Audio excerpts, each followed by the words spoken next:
the Chase Thomas Podcast, for people who have nothing but time to kill. I think with what Elko's going to bring to that defense, I think that defense should be good again next year, or this year, I should say. Absolutely. Mississippi State here, Matt Green. A program, I'm going to go first here. Can I go first here on Mississippi State? Yeah, hit me.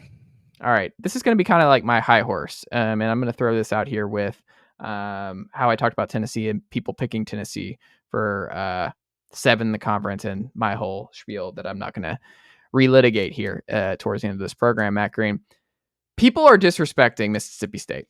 And it's starting to really annoy me because Mississippi State, every year it seems like, last year the bottom fell out with Zach Arnett. That was one where it kind of felt like it. It felt like the bottom was going to fall out, that it was a weird fit to go defense. It was weird that they got rid of the air raid and all the stuff that went on with that. It was just all weird. There was just bad. Like, you were kind of worried about how Will Rogers would work in this kind of new system at the very end of it. Like, it just all was weird. It was a weird year, and it was easy to bet against them last year. All Mississippi State does every year is find their way to the middle in the West. They never bottom out. Like, last year was one of the bottom out type years, and they still didn't finish last in the West. Mississippi State, since 2008, the Bulldogs have won less than 6 games just twice. Twice. Like, if you're putting them at number 15 in the conference, you're expecting them to go like 2-10, 3-9. Jeff Lebby's going to have that offense rolling. I think they're going to be fine. Mississippi State, their entire program football ethos is overachievement. That is what the Mississippi State Bulldogs do. They overachieve. I'm not saying they're going to win the SEC. I'm just saying the people who are putting them at 15th, they're going to be wrong. Mississippi State is not going to be the 15th best team in the SEC this year. I don't know how many times we have to see it in the 21st century. This doesn't happen. Like, since the Sylvester Croom era ended, it's just not a thing. That's what they love to do. Mississippi State loves to be put last, like that bulletin board material where they're like, oh, they think we're going to be the worst team again. Here we go. They're not going to be it. Like, it's not going to happen. Like, it's hard to go win in Starkville, like the cowbells and everything else. There's just something about it where they're going to find their way to 4-4 in SEC play again. And people are going to be like, how is Mississippi State ahead of, like, I don't know, Vandy and Kentucky and South Carolina and Arkansas at the end of the year? And you're like, how did that happen? You're like, because they just fly under the radar and win games they shouldn't win, and then they just find their way to, like, maybe a bowl game. They go bowling a lot, Matt Green. I think people are disrespecting the Bulldogs. So my main character is the disrespect for Hail State history on this program. That's the main character of the 2024 season for the Mississippi State Bulldogs. Bulldog fans, I got your back. Well, I can't really beat that, but you look at what they've been, like you said, since 2008. Dan Mullen, I think have a very high opinion of Dan Mullen, as one of the best offensive minds in recent years in college football. Mike Leach, if Dan Mullen's one of the best offensive minds, Mike Leach might be the best offensive mind in maybe the history of college football, right? Can Jeff Lebby come close to what either of those guys were? Like, this guy's a first-year head coach.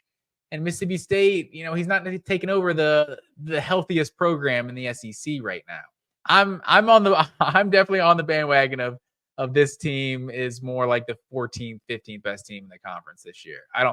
They might be better than Arkansas. They might be better than South Carolina. They could be, somewhere up there, might win 4 or 5 games, but I would be a little surprised if this team goes bowling. I haven't looked at their schedule necessarily, but so they get Florida at home. They get Florida at home. They get Arkansas at home. Here's the great thing about Mississippi State's schedule.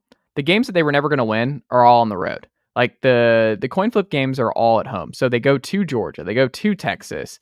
They go to Tennessee. They go to Ole Miss. Like, I don't think they're winning any of those games. So it's good that those are on the road. That's what you want. Like, you want the non-coin flip games to be on the road. So you want the home games where you're like, I'm not really sure if we'd win this game. They get Florida at home. They get A&M at home. They get Arkansas at home. They get Mizzou at home. Mississippi State's going to overachieve. Just put it in there, Matt Green. You can doubt the Bulldogs and the Cowbells all you want. This schedule sets up nicely for them. Like, they're going to overachieve. Book it here, folks. Mississippi State's not having back-to-back terrible seasons in the SEC. It's not happening. Also, for those that are following the Georgia Texas A&M Cold War, that they're just never going to play in College Station.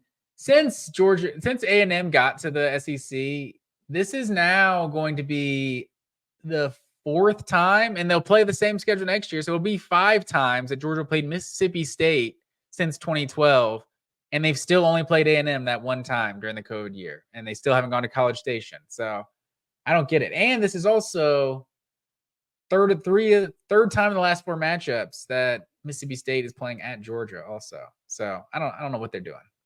I guess they just don't even count COVID as a year of like home games, because Georgia played at Alabama in 2020 also. And I guess you're like giving someone that home game back because it didn't really count. I don't know.